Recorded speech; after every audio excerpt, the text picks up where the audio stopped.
Hi. ഇന്ന് നോക്കാൻ പോകുന്ന SCERT ചാപ്റ്റർ എന്ന് പറയുന്നത് ഭരണഘടന വഴിയും വഴികാട്ടിയും.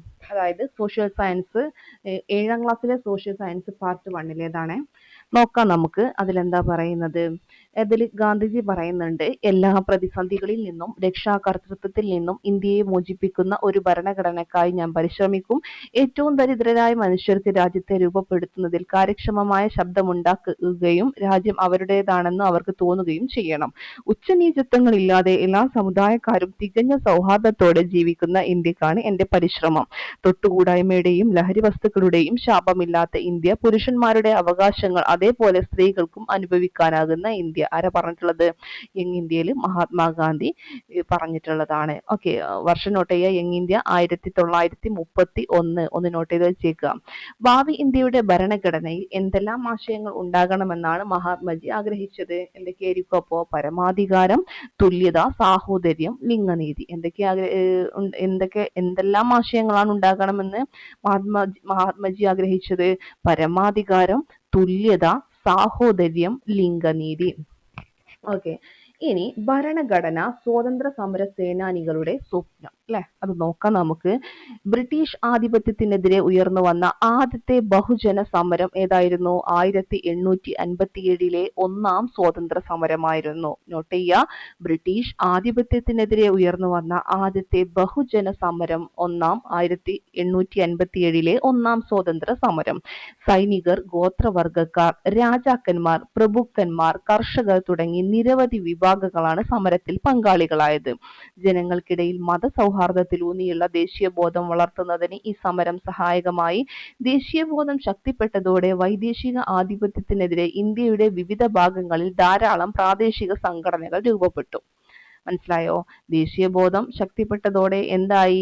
നമ്മുടെ ഈ വൈദേശിക ആധിപത്യത്തിനെതിരെ, അതായത് ബ്രിട്ടീഷുകാർക്കെതിരെ ഇന്ത്യയുടെ വിവിധ ഭാഗങ്ങളിൽ ധാരാളം പ്രാദേശിക സംഘടനകൾ രൂപപ്പെട്ടു. അപ്പൊ ഏതൊക്കെയാണ് ആ പ്രാദേശിക സംഘടനകൾ?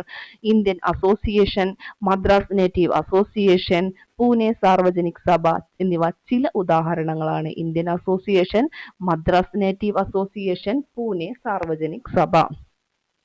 പ്രാദേശിക സ്വഭാവമുള്ള ഇത്തരം സംഘടനകളിൽ നിന്ന് വിഭിന്നമായി ദേശീയ തലത്തിൽ ഒരു സംഘടന ഉയർന്നു വന്നത് 1885 രൂപീകൃതമായ ഇന്ത്യൻ നാഷണൽ കോൺഗ്രസിലൂടെയാണ്. ഡേറ്റ് കറക്റ്റ് പറഞ്ഞാൽ ഡിസംബർ 28 ഓക്കെ, അപ്പൊ അതൊന്ന് നോട്ട് ചെയ്ത് വെച്ചേക്കുക.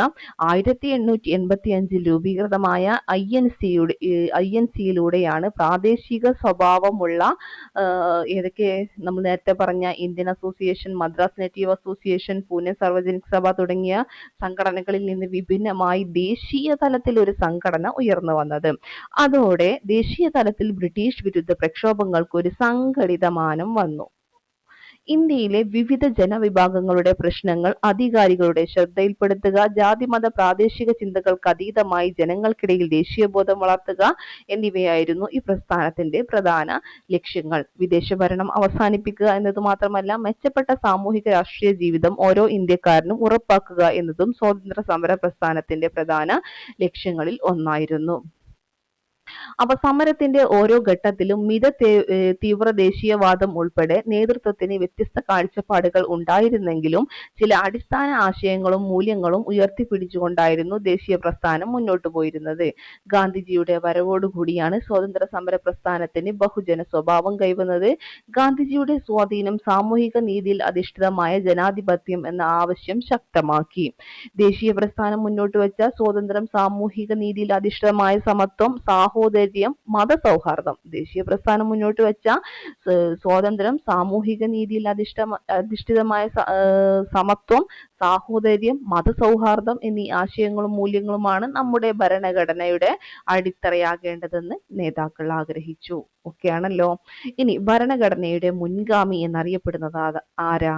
1935 ഗവൺമെന്റ് ഓഫ് ഇന്ത്യ ആക്ട്. അതൊന്ന് നോട്ട് ചെയ്ത് പഠിച്ചേക്കുക. ബ്രിട്ടീഷുകാർ 1935 1975 പാസാക്കിയ ഗവൺമെന്റ് ഓഫ് ഇന്ത്യ ആക്ട് എന്ന നിയമ സംഹിതയാണ് റിപ്പബ്ലിക്കായി മാറും വരെ നമ്മുടെ രാജ്യം പിന്തുടർന്നത്.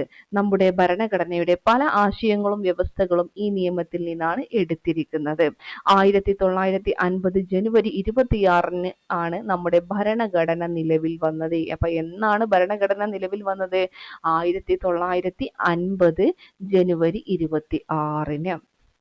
ഇനി ഗവൺമെന്റ് ഓഫ് ഇന്ത്യ ആക്ടിന്റെ എന്താ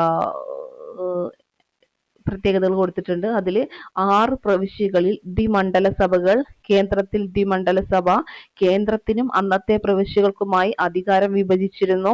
321 വിഭാഗങ്ങളും 10 പട്ടികകളും, അതുപോലെ ദുർബല വിഭാഗങ്ങൾ, സ്ത്രീകൾ, തൊഴിലാളികൾ എന്നിവർക്ക് പ്രത്യേക മണ്ഡലങ്ങൾ. ഓക്കെ, ഒന്നുകൂടെ പറയാം. 6 പ്രവിശ്യകളിൽ ദ്വിമണ്ഡല സഭകൾ, കേന്ദ്രത്തിൽ ദ്വിമണ്ഡല സഭ, കേന്ദ്രത്തിനും അന്നത്തെ പ്രവിശ്യകൾക്കുമായി അധികാരം വിഭജിച്ചു. 321 വിഭാഗങ്ങളും 10 പട്ടികകളും, അതുപോലെ ദുർബല വിഭാഗങ്ങൾ, സ്ത്രീകൾ, തൊഴിലാളികൾ എന്നിവർക്ക് പ്രത്യേക മണ്ഡലങ്ങൾ. ഓക്കെ, ഇനി ഭരണഘടന നിർമ്മാണത്തിലേക്ക്.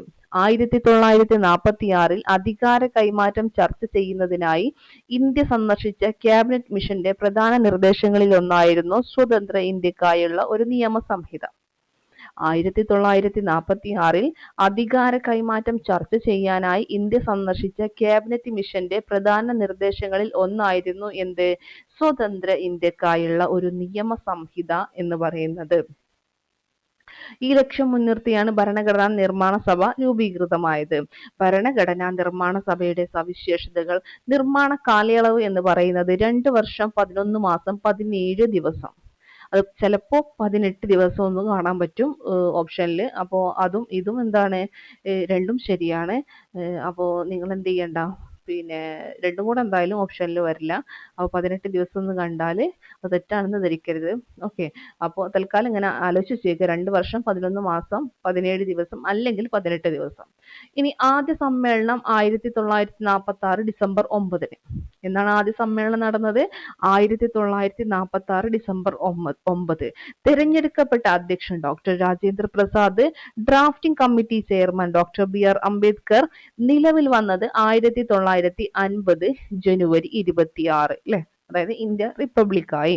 ഭരണഘടന അംഗീകരിച്ച് ഒപ്പുവെച്ചത് 1949 നവംബർ 26 ഭരണഘടന അംഗീകരിച്ച് ഒപ്പുവെച്ചത് 1949 നവംബർ 26 അടുത്തത് കുറ്റമറ്റ ഭരണഘടനക്കായി. ലോകത്തിലെ ഏറ്റവും മികച്ച ഒന്നാകണം നമ്മുടെ ഭരണഘടന എന്ന ആഗ്രഹം അത് എഴുതി തയ്യാറാക്കാൻ നിയോഗിക്കപ്പെട്ട ഭരണഘടനാ നിർമ്മാണ സഭയ്ക്ക് ഉണ്ടായിരുന്നു. എന്താണ്? ലോകത്തിലെ ഏറ്റവും മികച്ച ഒന്നാകണം നമ്മുടെ ഭരണഘടന. അപ്പോൾ ആ ഒരു ആഗ്രഹം അത് എഴുതി തയ്യാറാക്കാൻ നിയോഗിക്കപ്പെട്ട ഭരണഘടനാ നിർമ്മാണ സഭയ്ക്ക് ഉണ്ടായിരുന്നു. നമ്മുടെ ഭരണഘടനയുടെ മുഖ്യ ശില്പിയായ ഡോക്ടർ BR അംബേദ്കർ 60ഓളം രാജ്യങ്ങളിലെ ഭരണഘടനകൾ വിശദ പഠനത്തിന് വിധേയമാക്കുകയുണ്ടായി. മറ്റ് രാജ്യങ്ങൾ എത്ര അങ്ങോട്ട് ആലോചിച്ച് നോക്കട്ടോ. നമ്മുടെ ഭരണഘടനയുടെ മുഖ്യ ശില്പി ആരായിരുന്നു? Doctor BR Ambedkar. അദ്ദേഹം 60ഓളം രാജ്യങ്ങളിലെ ഭരണഘടനകൾ വിശദ പഠനത്തിന് വിധേയമാക്കുകയുണ്ടായി. മറ്റ് രാജ്യങ്ങളിൽ രൂപപ്പെട്ട ഭരണഘടനകളുടെ നല്ല വശങ്ങൾ നമ്മുടെ ഭരണഘടനയിലേക്ക് സ്വീകരിക്കുകയായിരുന്നു അദ്ദേഹത്തിന്റെ ഉദ്ദേശം എന്ന് പറയുന്നത്. ഇന്ത്യക്കുള്ള വൈവിധ്യം, ചരിത്ര പാരമ്പര്യം, സംസ്കാരം തുടങ്ങിയ കാര്യങ്ങൾ കൂടി പരിഗണിച്ചാണ് വിദേശ ഭരണഘടനകളിലെ ആശയങ്ങൾ നാം സ്വീകരിച്ചിട്ടുള്ളത്.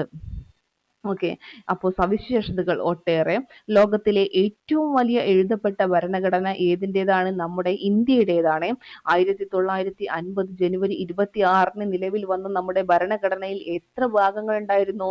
22 ഭാഗങ്ങളും 395 അനുച്ഛേദങ്ങളും 8 പട്ടികകളുമാണ് ഉണ്ടായിരുന്നത്. ഏത് ഭരണഘടന നിലവിൽ വന്ന സമയത്തെ കാര്യമാണ് പറയുന്നത്. 22 ഭാഗങ്ങൾ, 395 അനുച്ഛേദങ്ങൾ, 8 പട്ടികകൾ. നമ്മുടെ ഭരണഘടനയുടെ സവിശേഷതകളാണ് ഇനി പറയുന്നത്. പാർലമെന്ററി ജനാധിപത്യ ഭരണം. എന്താത്? രാജ്യത്തെ ഭരണാധികാരികളെ നിയമനിർമ്മാണ സഭകൾ നിയന്ത്രിക്കുന്നു. രാജ്യത്തെ ഭരണാധികാരികളെ ആര് നിയന്ത്രിക്കും? നിയമനിർമ്മാണ സഭകൾ നിയന്ത്രിക്കും. ജനങ്ങളുടെ പരമാധികാരം മറ്റൊരു സവിശേഷതയാണ്. അതായത് രാഷ്ട്രത്തിന്റെ എല്ലാ അധികാരങ്ങളും ഉത്ഭവിക്കുന്നത് ജനങ്ങളിൽ നിന്നാണ്. അടുത്തത് മൗലിക അവകാശങ്ങൾ. ഓരോ വ്യക്തിക്കും രാഷ്ട്രം വരുത്തേണ്ട ചില അടിസ്ഥാന അവകാശങ്ങൾ, അതാണ് മൗലിക അവകാശം. മറ്റൊന്നാണ് മൗലിക കടമകൾ. ഓരോ വ്യക്തിയും രാഷ്ട്രത്തോടും സമൂഹത്തോടും പാലിക്കേണ്ട ഉത്തരവാദിത്വങ്ങൾ, അതൊന്ന് പഠിച്ചു വച്ചേക്കുക. എന്താണ് മൗലിക കടമ?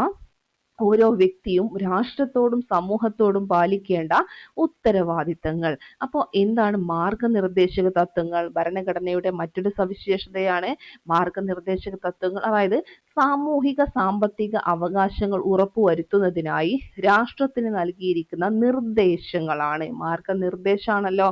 അപ്പൊ സാമൂഹിക സാമ്പത്തിക അവകാശങ്ങൾ ഉറപ്പുവരുത്തുന്നതിനായിട്ട് രാഷ്ട്രത്തിന് നൽകിയിരിക്കുന്ന നിർദ്ദേശങ്ങളാണ്. ഇനി നിയമവാഴ്ച. എല്ലാ പൗരനും നിയമത്തിന് വിധേയരാണ്. ആരും നിയമത്തിന് അതീതരല്ല. എല്ലാവർക്കും തുല്യ നിയമമാണുള്ളത് അല്ലെ.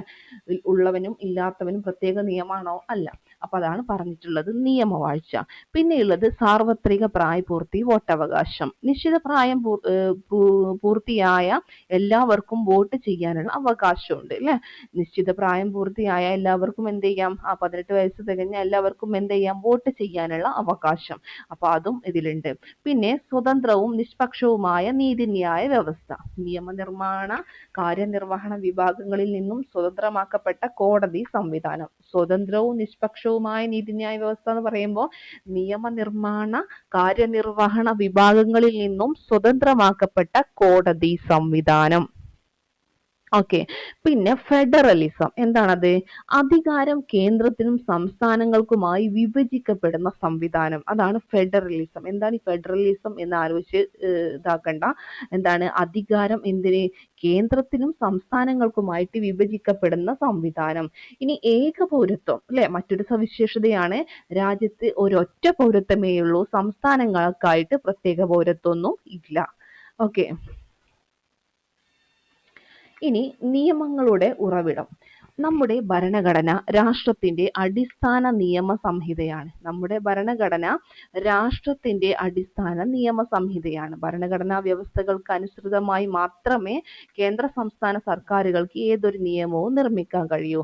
സർക്കാരുകൾക്ക് നിയമങ്ങൾ നിർമ്മിക്കാനും നടപ്പിലാക്കാനും കഴിയുന്ന അതിരുകൾ ഭരണഘടന നിർവചിച്ചു നൽകുന്നു എന്നർത്ഥം.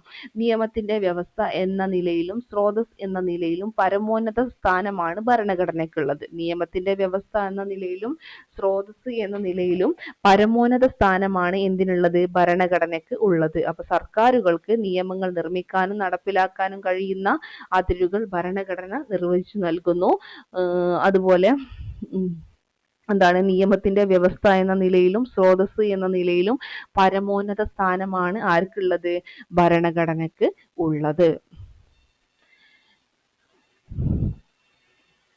ഈ മുകളിൽ പരാമർശിച്ചിട്ടുള്ള എല്ലാ നിയമങ്ങളും ഭരണഘടന അനുസൃതമായി നിർമ്മിക്കപ്പെട്ടവയാണ്. ഏതൊക്കെയാണ് നിയമങ്ങൾ? ഭരണഘടന അനുസൃതമായിട്ട് ഭരണഘടനാപരമായിട്ട്, അതായത് ഭരണഘടന അനുസൃതമായി നിർമ്മിക്കപ്പെട്ട നിയമങ്ങൾ ചോദിച്ചാൽ വനം വന്യജീവി സംരക്ഷണ നിയമം, ദേശീയ സുരക്ഷാ നിയമം, ബാലവേല നിരോധന നിയമം, ദുരന്ത നിവാരണ നിയമം, ഭക്ഷ്യസുരക്ഷാ നിയമം, ഭൂപരിഷ്കരണ നിയമം, വിവരാവകാശ നിയമം, ബാലനീതി നിയമം, തൊഴിൽ നിയമം, അഴിമതി നിരോധന നിയമം, വിദ്യാഭ്യാസ അവകാശ നിയമം, പരിസ്ഥിതി സംരക്ഷണ നിയമം. ഓക്കെ, ഇമ്പോർട്ടൻ്റ് ആണ് കേട്ടോ. ഒന്നുകൂടെ പറയാം. വനം വന്യജീവി സംരക്ഷണ നിയമം, ദേശീയ സുരക്ഷാ നിയമം, ബാലവേല നിരോധന നിയമം, ദുരന്ത നിവാരണ നിയമം, ഭക്ഷ്യസുരക്ഷാ നിയമം, ഭൂപരിഷ്കരണ നിയമം, വിവരാവകാശ നിയമം, ബാലനീതി നിയമം, തൊഴിൽ നിയമം, അഴിമതി നിരോധന നിയമം, വിദ്യാഭ്യാസ അവകാശ നിയമം, പരിസ്ഥിതി സംരക്ഷണ നിയമം. ഇതിന്റെ ഓരോന്നിന്റെയും വർഷങ്ങൾ ഇമ്പോർട്ടൻ്റ് ആണ്. ആ വർഷങ്ങൾ ഞാൻ മറ്റൊരു വീഡിയോയിലൂടെ നിങ്ങൾക്ക് ചെയ്യാം കേട്ടോ. ഓക്കെ.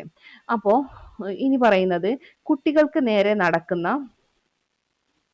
ആ, കുട്ടികൾക്ക് നേരെ നടക്കുന്ന ലൈംഗിക അതിക്രമങ്ങൾ തടയുവാനും കുറ്റവാളികൾക്ക് തക്ക ശിക്ഷ ഉറപ്പാക്കുവാനും 1989 കുട്ടികളുടെ അവകാശ ഉടമ്പടി ലക്ഷ്യം വെക്കുന്നു. ഇന്ത്യൻ ഭരണഘടന ഉറപ്പു നൽകുന്ന അവകാശങ്ങൾ ലിംഗഭേദമില്ലാതെ നടപ്പാക്കുന്നതിനും ബാലസൗഹൃദ നടപടികൾ ഉൾക്കൊള്ളിച്ചുകൊണ്ടും നിലവിൽ വന്ന നിയമമാണ് പോക്സോ 2012. വളരെ ഇമ്പോർട്ടന്റ് ആണ്, ആ വർഷം നോട്ട് ചെയ്യുക, ഒരുപാട് തവണ ചോദിച്ചിട്ടുള്ളതാണ്. ഇന്ത്യൻ ഭരണഘടന ഉറപ്പു നൽകുന്ന അവകാശങ്ങൾ ലിംഗഭേദമില്ലാതെ നടപ്പാക്കുന്നതിനും ബാലസൗഹൃദ നടപടികൾ ഉൾക്കൊള്ളിച്ചുകൊണ്ടും നിലവിൽ വന്ന നിയമമാണ് പോക്സോ 2012. 18 വയസ്സിന് താഴെയുള്ള ഏതൊരാളെയും കുട്ടിയായി നിയമം പരിഗണിക്കുന്നു. 18 വയസ്സിന് താഴെയുള്ള ഏതൊരാളെയും എന്താക്കും? കുട്ടിയായിട്ട് നിയമം പരിഗണിക്കുന്നു.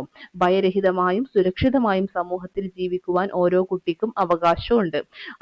അസ്വസ്ഥത ഉളവാക്കുന്നതും സുരക്ഷിതമല്ലാത്തതുമായ സ്പർശനം, നോട്ടം, പ്രവൃത്തി മുതലായവ ഏതു വ്യക്തിയിൽ നിന്നുണ്ടായാലും അവ തിരിച്ചറിയുവാനും കഴിയണം.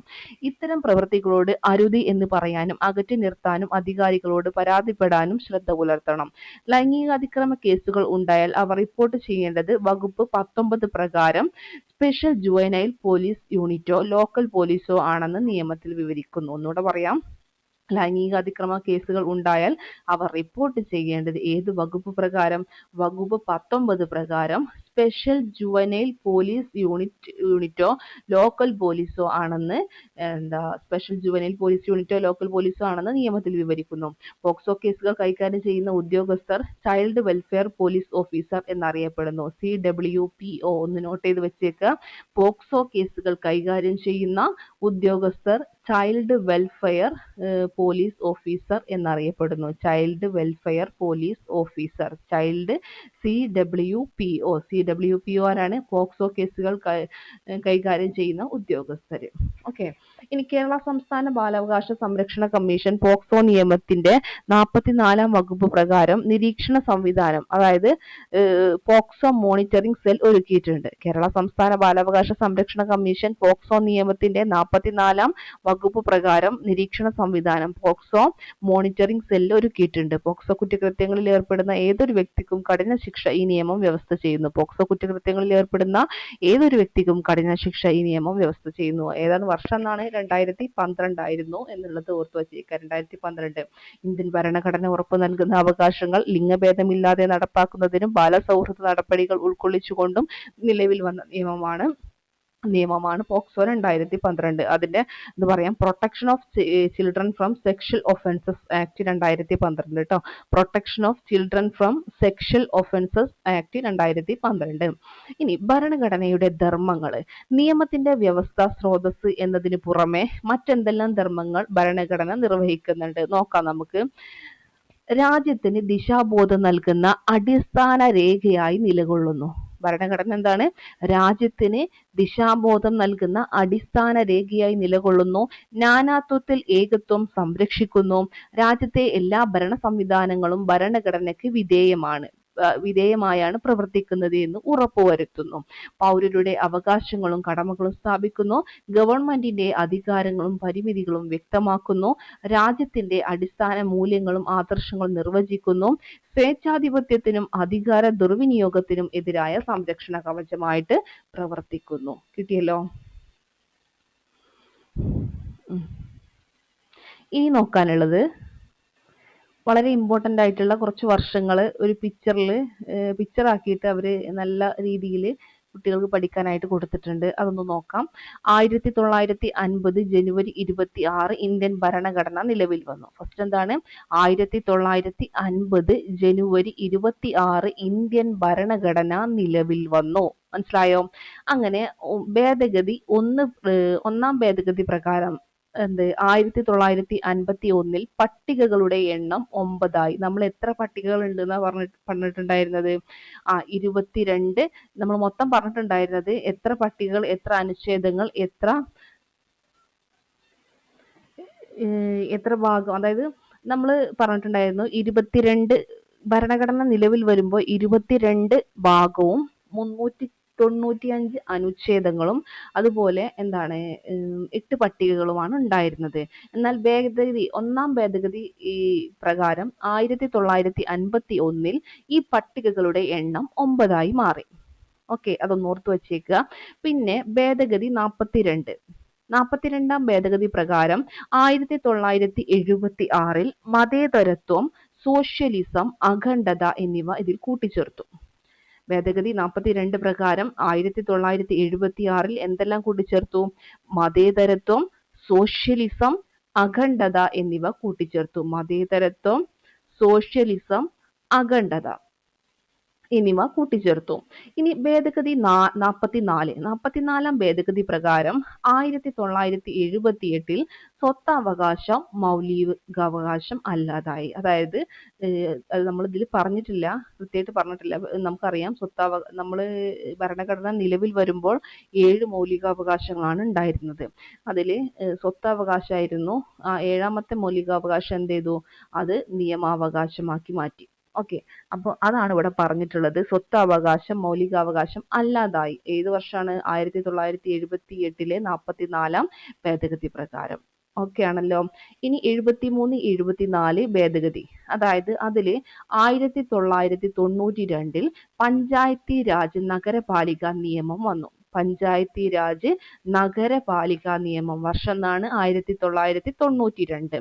ഇനി 86 ഭേദഗതി പ്രകാരം 2002 വിദ്യാഭ്യാസം എന്തായി മാറി? മൗലിക അവകാശമായി മാറി. വിദ്യാഭ്യാസം മൗലിക അവകാശമായിട്ട് മാറി. ഓക്കെ, പിന്നെന്താണ്? ഭേദഗതി 101 ഭേദഗതി പ്രകാരം 2016 ചരക്ക് സേവന നികുതി GST നിലവിൽ വന്നു. ഭേദഗതി 101 പ്രകാരം 2016 ചരക്ക് സേവന നികുതി അഥവാ GST നിലവിൽ വന്നു. ഓക്കെ ആണല്ലോ. ഇനി പറയാനുള്ളത്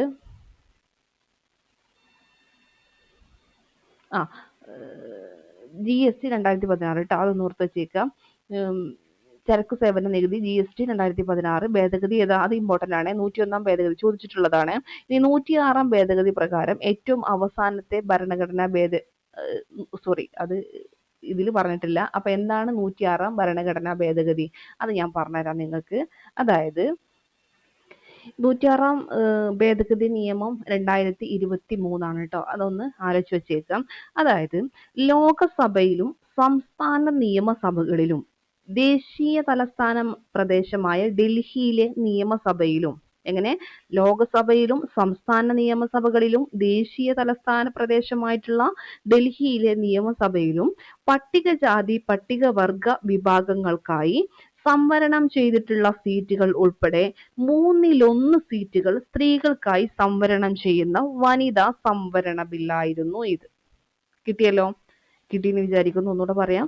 ലോകസഭ, സംസ്ഥാന നിയമസഭ, അതുപോലെ ദേശീയ തലസ്ഥാന പ്രദേശമായിട്ടുള്ള ഡൽഹിയിലെ നിയമസഭയിലും പട്ടികജാതി പട്ടികവർഗ വിഭാഗങ്ങൾക്കായിട്ട് സംവരണം ചെയ്തിട്ടുള്ള സീറ്റുകൾ ഉൾപ്പെടെ 1/3 സീറ്റുകൾ സ്ത്രീകൾക്കായി സംവരണം ചെയ്യുന്ന വനിതാ സംവരണ ബില്ല്. അതാണ് പറയുന്നത്. ഓക്കെ, പിന്നെ ഒരുപാട് ഇതൊക്കെ നമുക്ക് ഭേദഗതികളൊക്കെ നമുക്ക് പഠിക്കാനായിട്ടുണ്ട്. ഇതിൽ ഇമ്പോർട്ടൻ്റ് ആയിട്ടുള്ളത് മാത്രമേ കൊടുത്തിട്ടുള്ളൂ.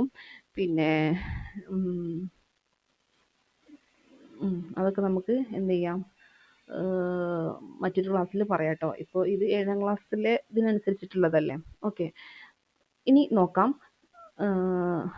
മറ്റൊരു കാര്യം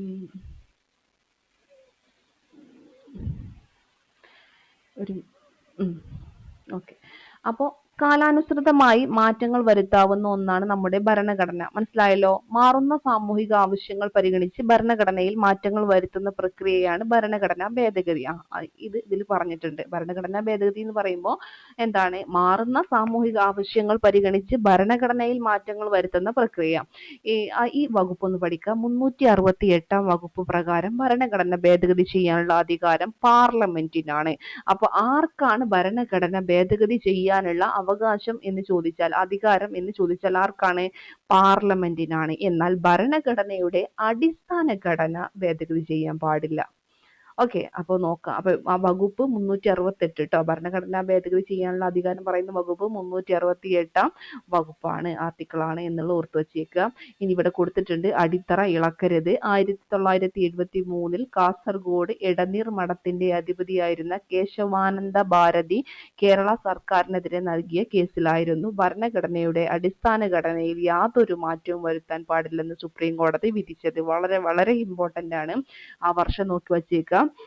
1973 കാസർഗോഡ് എടനീർ മഠത്തിന്റെ അധിപതിയായിരുന്ന കേശവാനന്ദ ഭാരതി കേരള സർക്കാരിനെതിരെ നൽകിയ കേസിലായിരുന്നു 1973 കാസർഗോഡ് എടനീർ മഠത്തിന്റെ അധിപതിയായിരുന്ന കേശവാനന്ദ ഭാരതി കേരള സർക്കാരിനെതിരെ നൽകിയ കേസിലായിരുന്നു ഭരണഘടനയുടെ അടിസ്ഥാന ഘടനയിൽ യാതൊരു മാറ്റവും വരുത്താൻ പാടില്ലെന്ന് സുപ്രീം കോടതി വിധിച്ചത്. ഓക്കെ, വിദ്യാഭ്യാസ മൗലിക അവകാശം നമ്മൾ നേരത്തെ പറഞ്ഞല്ലോ.